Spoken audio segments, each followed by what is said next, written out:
And I think what we need to do is we need to table this discussion, and I will go have a conversation with the sheriff, because we are getting into legal issues, if I'm not mistaken, Mr. Duffy. So I don't think this is the forum to be talking about this at this time, because I don't want to open the city up to any litigation. A day after Mayor Mike Norris sued the city of Palm Coast over an alleged charter violation, he refused to publicly discuss an alleged quid pro quo from a developer during Tuesday's city council meeting, saying he did not want to open the city up to possible litigation. Instead, Norris said he would refer the matter to law enforcement. I really don't want to discuss that, and I will start out with the sheriff, and I'll work my way up to state level, FDLE or whoever, Department of State or Ethics Commission, whatever I need to do. But I don't think we need to. I do not want to open the city up for any litigation. Flagler County Sheriff Rick Staley told WNZF that no complaint was filed with the sheriff's office yesterday, and Mayor Mike Norris did not respond to WNZF's request for comment. The mayor previously claimed a developer offered him a benefit in exchange for approving the city's comprehensive plan without changes. Vice Mayor Teresa Pontieri said she was not comfortable with how Norris handled the situation, especially since the allegation had not been raised earlier when the comprehensive plan was first discussed. You received this quid pro quo quite a while ago. We've already had the comp plan come before us once, and it wasn't brought up. So I just have some really big concerns about where we go from here and whether or not some actions need to be taken. I mean, this is a big deal. But that's why I'm trying to pause it and do what? That's why I had a discussion with Marcus. Forgive me, Mayor, but why throw the grenade last week then? Because I just wanted my colleagues to be aware that this happened, and some of those sworn statements were by the people that did it. But you're hamstringing us now because we have no idea what's going on. And I wish I could tell you, Vice Mayor, but I don't want to open us up for litigation. I hope you can understand that. Despite previously agreeing to a public discussion, Norris declined to proceed. City Council would go on to approve the comprehensive plan on second reading Tuesday night in a 4-1 vote, with Norris voting no. Good morning, Flagler County. I'm Rich Carroll. You're listening to Flagler's Morning News on Thursday, May 8th.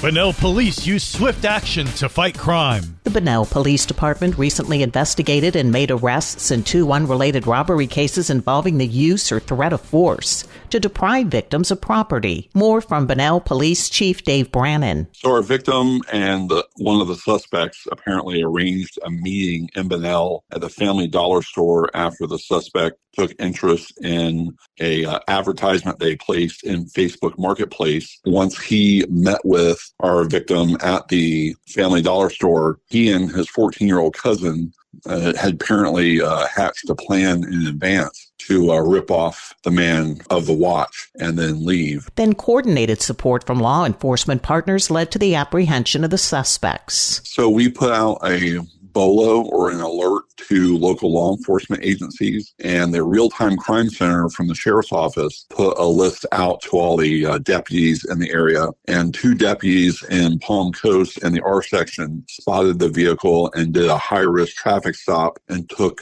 both suspects into custody. Then there was the report of a disturbance involving 2 drivers after a minor traffic collision at West Woodland and North State Street. So our victim, unfortunately, had backed into a pickup truck near the Bantam Chef restaurant here in Bunnell, and the driver of that pickup truck apparently became very enraged and upset about this. Our officer and a Flagler County Sheriff's deputy caught up with the pair and made the stop, and ultimately we arrested the suspect for the robbery case. Brannon says there's no legal requirement to release cash after a crash. Simply exchange information and file a police report and continue the process with insurance. For Flagler's Local Morning News, I'm Karen Johnson.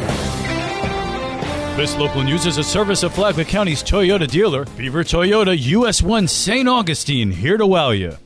In other news, water service has been restored in Flagler Beach after a MetroNet contractor struck the city's main water line on State Road 100. While repairs are complete, residents remain under a boil water notice. Meanwhile, tonight, the red-hot Matanzas Pirates softball team, 21-1 on the season, hosts the Ponte Vedra Sharks in the first round of the playoffs. First pitch is at 7 tonight. Don't miss any of the action. Watch it live on the Flagler Radio YouTube channel or the WNZF Facebook page. And now you're up to date on Flagler's Morning News. I'm Rich Carroll.